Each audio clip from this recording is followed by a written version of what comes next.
హల్లెలూయా. స్వరం ఎత్తి బిగ్గరగా చెప్దామా? హల్లెలూయా. ఇంకా ఇంకా గట్టిగా హల్లెలూయా. దేవునికి మహిమ కలుగును గాక. ఎంతమంది సంతోషంగా ఉన్నారు ఈ రాత్రి? ఓకే, చాలా చక్కగా అందరు పాటలు పాడారు. దేవునికి మహిమ కలుగును గాక.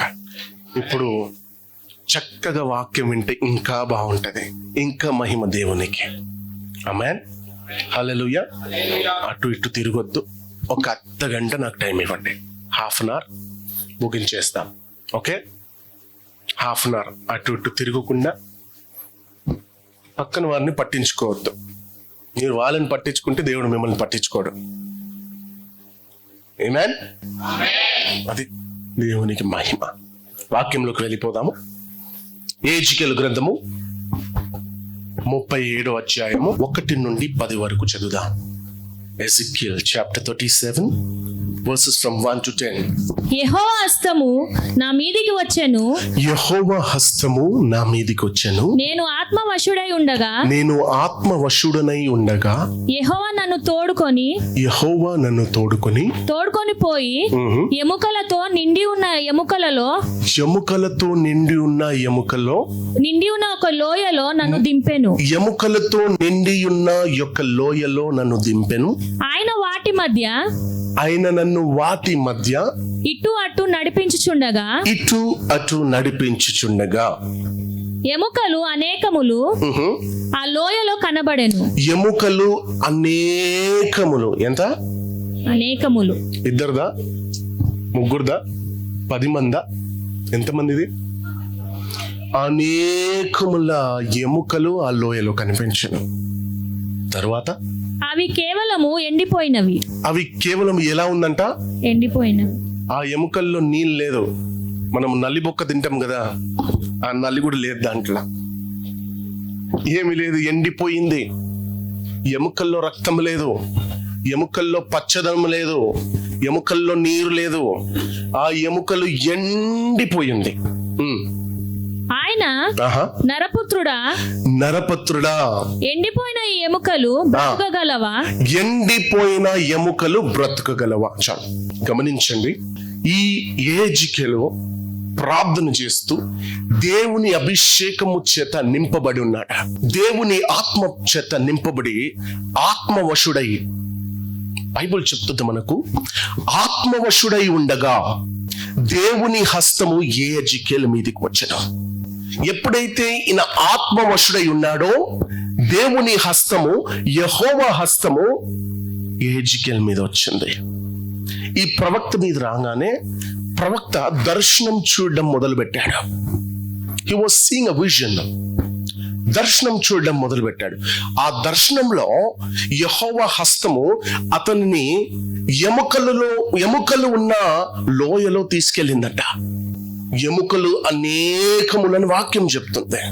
ఓకే, ఈ అనేకముల ఎముకలున్న చోట దేవుని హస్తము అతన్ని అక్కడికి తోడుకొని తీసుకెళ్ళి యెహోవా హస్తం ఏం చేస్తుందంట? యెహెజ్కేలుని అటు ఇటు తింపుతుంది. యెహెజ్కేలుకి ఏమీ అర్థమవుతలేదు. ఈ రాత్రి మీకు కూడా ఏమీ అర్థం కాకపోవచ్చు, కానీ దేవుని గొప్ప హస్తం నీ మీదికి రాబోతుంది. ఎవరి మీదికి రాబోతుంది తెలుసా? ఆత్మవశుడై ఉన్న వాళ్ళ మీద. దేవుని అభిషేకము చేత ఈ రాత్రి నింపబడిన వాళ్ళ మీద దేవుని హస్తం వచ్చి దర్శనము రూపంగా నేను దేవుడు దర్శించబోతున్నాడు. హల్లెలూయా. దర్శనము రూపంగా ఈ రాత్రి దేవుడు నిన్ను దర్శించబోతున్నాడు. దేవునికి మహిమ. వాక్యంలో వెళ్ళిపోదాం. అటు ఇటు యెహెజ్కేలుని దింపుతున్నప్పుడు యెహెజ్కేలు ప్రవక్తకి ఏమీ అర్థమవుతలేదు. యెహెజ్కేలు ప్రవక్త దేవుని హస్తాన్ని పట్టుకొని తిరుగుతున్నాడు. అసలు ప్రభు నన్ను ఈ లోయలో ఎందుకు తీసుకొచ్చాడు? ఏం చూపిస్తున్నాడు? ఇక్కడ ఏమైనా సర్కస్ జరుగుతుందా? దేవుడు ఆ ఎముకల్ని బొమ్మలు అనుకుంటున్నాడా? ఫర్ ఎగ్జాంపుల్, ఎవరైనా మిమ్మల్ని కలిసి శ్మశానం, ఎవ్వరు లేరు, నీ చేయి పట్టుకుని శ్మశానం తీసుకెళ్ళి ఎముకలు చూపించి అటు ఇటు శ్మశానంలో తింపితే నీ ఫీలింగ్ ఎట్లుంటది? ఎవ్వరు లేరు. ఎముకల్ని చూపిస్తున్నాడు. శ్మశానంలో అనేక ఎముకలు ఉన్నాయి. ఎముకలు చూపిస్తూ యెహోవా అంటున్నారు, సేవకుడా, ఈ ఎముకలు బ్రతకగలవా? ఏది? ఎండిపోయిన ఎముకలు, నీళ్లు లేని ఎముకలు, నరాలు లేని ఎముకలు, మాంసం లేని ఎముకలు బ్రతకగలవా? ఈరోజు దేవుడు మిమ్మల్ని అడుగుతున్న ప్రశ్న ఇంగ్లీష్లో చాలా చక్కగా ఉంటది. The very dry bones, it is not just dry bones, it is the very dry bones. చాలా ఎండిపోయిన ఎముకలంట. ఎన్నో సంవత్సరాలుగా పడి ఉన్న ఎముకలు. కొన్ని ఎముకలు విరిగిపోయాయి. గమనించండి, ఈ మసాజ్ సెంటర్కి వెళ్తాం, ఎముకలు విరిగిపోతాయి. వాళ్ళు మసాజ్ చేసి ఏదో చేసి ఆ ఎముకల్ని కూర్చోబెడతాడు, రైట్? ఇప్పుడు ఎండిపోయిన ఎముకల్ని ఆయన కూర్చోపెట్టగలడా? దాంట్లో నీళ్ళు లేదు, దాంట్లో రక్తం లేదు, దాంట్లో ఏమీ లేదు. ఇప్పుడు ఎజికెల్ని దేవుడు అడుగుతున్నాడు, సేవకుడా, ఎముకలు బ్రతకగలవా? ఈరోజు మిమ్మల్ని కూడా ప్రశ్న అడుగుతున్నాడు దేవుడు, ఈ ఎండిపోయిన ఎముకలు బ్రతకగలవా? మీరు ఏం సమాధానం ఇస్తారు ఈ రాత్రి? మీరు ఏం సమాధానం ఇస్తారు? ఎజికెల్ ప్రవక్త మనకు అనవసరం. ఇప్పుడు బ్రతకగలదంటే ఇప్పుడు మీ శ్మశానం తీసుకెళ్తాను నేను, బ్రతికించాలి మీరు యేసునామములో. ఈరోజు ఎవరో నేను శ్మశానం తీసుకెళ్ళి, రేయ్ అదిగో ఆ ఎముకను చూడు ఎండిపోయింది, ఆ ఎముక బ్రతుకుతుందా అడిగితే, ఆ ఎముక ఎండిపోయిందిరా. గమనించండి, విత్తనం, ఈ విత్తనము ఎంతగా ఎండిపోయినా కూడా దాని భూమిలో త్రవ్వి ఎరువేసి మట్టి కప్పి నీళ్లు పోస్తే కొన్ని రోజుల తర్వాత ఏమవుతాయి? మొలకలు, రైట్? వస్తుంది కదా. ఇప్పుడు ఎండిపోయిన ఎముకలు బ్రతుకుతాయా? ఏం విత్తనం అనుకుంటున్నారా దాన్ని? చరిత్రలో ఉందా? చరిత్రలోనే లేదు ఎండిపోయిన ఎముకలు బ్రతకడం. ఎజికెల్ ప్రవక్తకు అర్థం అవుతలేదు. మీలానే మొద్దుగా ఆలోచిస్తున్నాడు. మీరు హుషారుగా ఉండాలి. రాత్రి దేవుడు అంటున్నాడు, నరపుత్రుడా, ఈ ఎండిపోయిన ఎముకలు బ్రతకగలవా? అంటే ఏంది ప్రభువా ఇది? తమాషన, మజాక, ఒకటి రెండు అంటే ఏదో ఒకటి.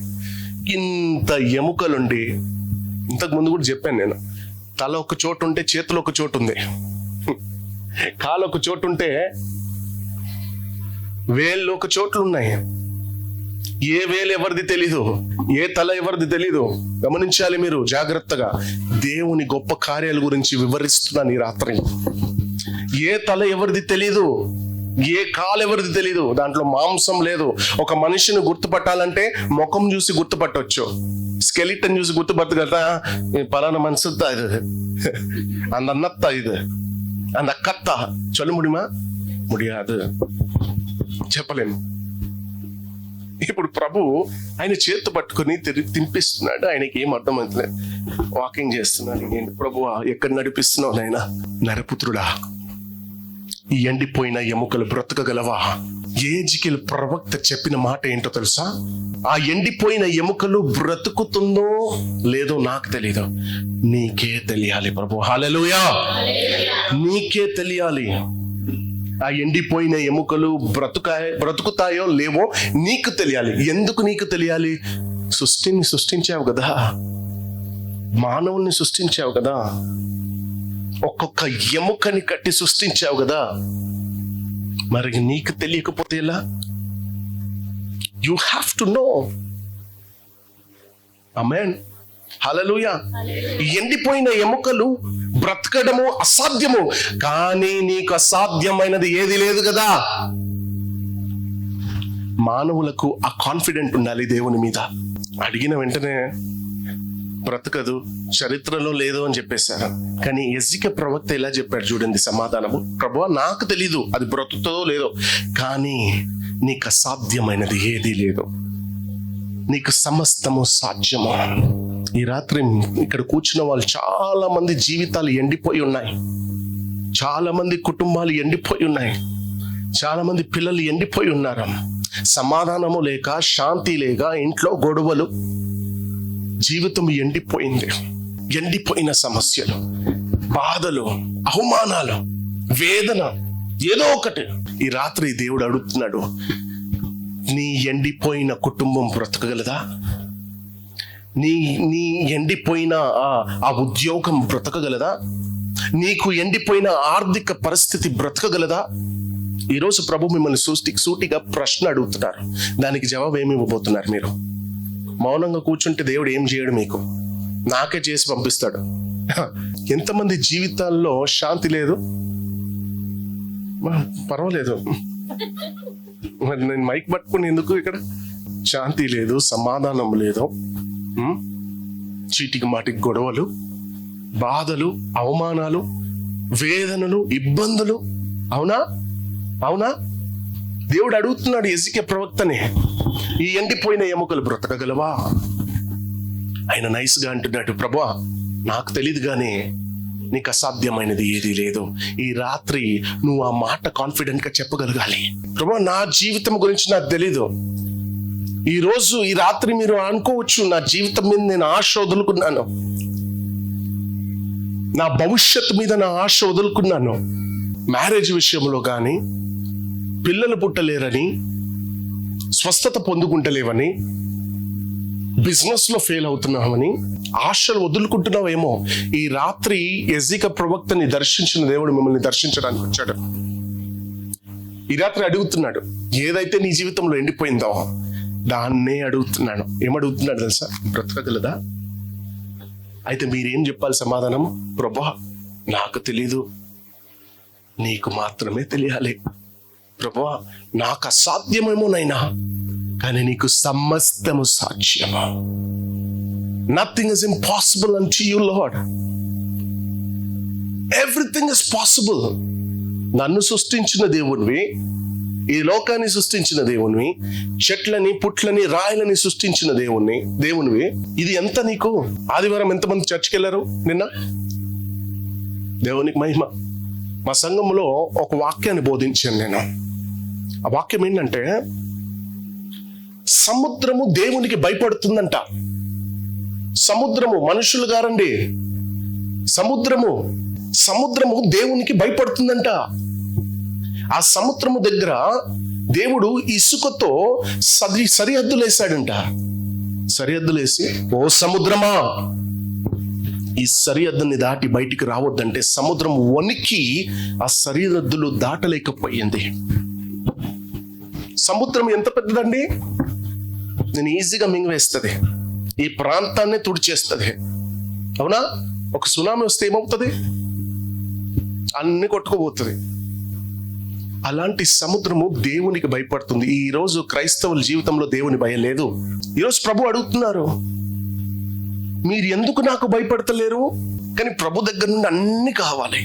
దేవా నన్ను స్వస్థపరచు, దేవా నన్ను విడిపించు, దేవా ఈ కష్టంలో నుండి నన్ను తొలగించు, దేవా నాకు ఈ సమస్య ఉంది, ఈ సమస్యలో నుండి నన్ను తొలగించు. అన్ని కావాలి, కానీ దేవుని భయం వద్దు. ఒక సముద్రమే దేవుని మాటకు లోబడితే, దేవుని మాట వింటే ఈ రాత్రి మీరు ఎంతగా వినాలి?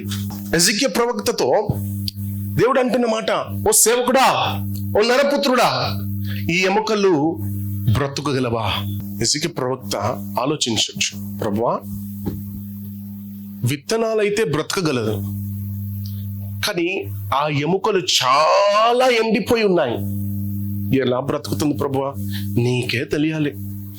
నా జీవితంలో నువ్వు అనుకోవచ్చు, ఇంకా వేరే మార్గం లేదు నాకు, వేరే ఆప్షన్ లేదు నాకు, అంతా అయిపోయింది, అంతా వ్యర్థమైపోయింది, నా జీవితం ఇంతే, నా బ్రతికింతే, ఇక నా బ్రతుకు మారదు, నా జీవితం మారదు, నేను ముందుకెళ్ళను, నేను నా లైఫ్ లో నేను అనుకున్న జాబ్ని పొందుకోలేకపోతున్నాను. I cannot receive the job, the desire, the dream what I have. నాకున్న ఆశలు, నాకున్న కలలు, నాకున్న దర్శనాలు నేను పొందుకోలేనేమో అని ఈ రాత్రి నువ్వు బాధపడవచ్చు.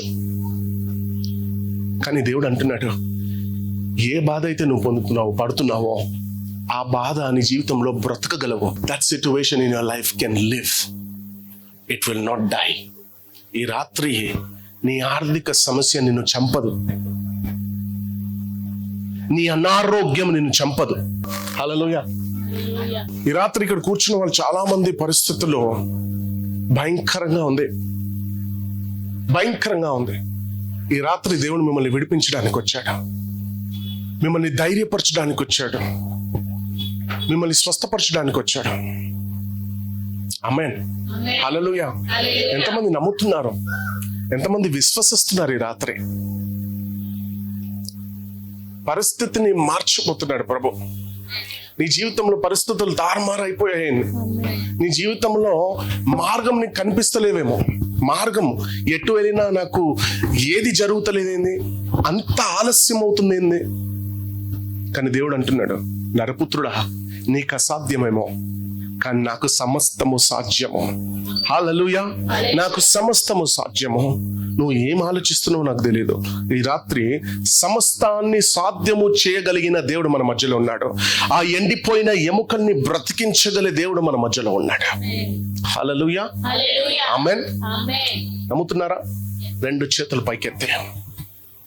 చేతులు పైకెత్తే ప్రార్థన చేయండి. ప్రభువా, బ్రదర్ చెప్పినట్టు నా జీవితం ఎండిపోయింది. ఎన్నో సమస్యల చేత బాధపడుతున్నాను, ఎన్నో అవమానాల చేత బాధపడుతున్నాను, ఎన్నో ఇబ్బందుల చేత గురవుతున్నాను. తండ్రి, ఈ రాత్రి నేను నమ్ముచున్నాను, ఈ వాక్యాన్ని విన్నాను. నేను ఈ రాత్రి నేను విశ్వసిస్తున్నాను, ఈ రాత్రి నమ్ముచున్నాను. ప్రభువా, నా జీవితం మారబోతుంది. మారని జీవితము, మార్గము లేని జీవితము, ఎట్టు వెళ్ళిన మార్గము కనిపించని జీవితము మారబోతుంది అని విశ్వసించి ప్రార్థన చేయండి. దేవునితో చెప్పండి. దేవునితో స్వరం ఎత్తే, మౌనంగా ఉండదు. స్వరం ఎత్తే ఎస్ చెప్పండి. నీ పరిస్థితి ఏదైనా సరే, నిన్ను చంపే రోగమున్నా సరే, ఈ రాత్రి స్వస్థపరచబడుతున్నా. ఈ రాత్రి దేవుడు నేను స్వస్థపరుస్తున్నాడు. ఈ రాత్రి దేవుడు నేను విడిపిస్తున్నాడు. Thank you lord. విశ్వసించి ప్రార్థన చేయండి. Pray. Wherever you are, distance is not a barrier. Begin to pray. The Lord is going to heal you tonight. The Lord is going to deliver you tonight. The Lord is going to set you free. This is the day the Lord has made, and we will rejoice and be glad in it. Hallelujah, hallelujah, hallelujah, hallelujah, hallelujah. Glory, glory, glory, glory, glory. Shaka ta ta ta ta rase mama. Reka mama masoko robo shata lama. Hallelujah, hallelujah, hallelujah, hallelujah, hallelujah. Glory, Lord. We glorify your mighty name. We magnify your mighty name. We lift your name on high. Thank you, Jesus. Thank you, Lord. Thank you, Lord. Thank you, Lord. Stotram, stotram, stotram, stotram, stotram.